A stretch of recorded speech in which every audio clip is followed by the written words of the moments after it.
وطور سينين وهذا البلد العظيم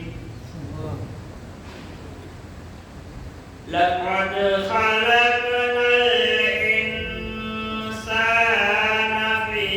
أحسن تقويم ثم رددناه أسفل سافلين إلا الذين آمنوا وعملوا الصالحات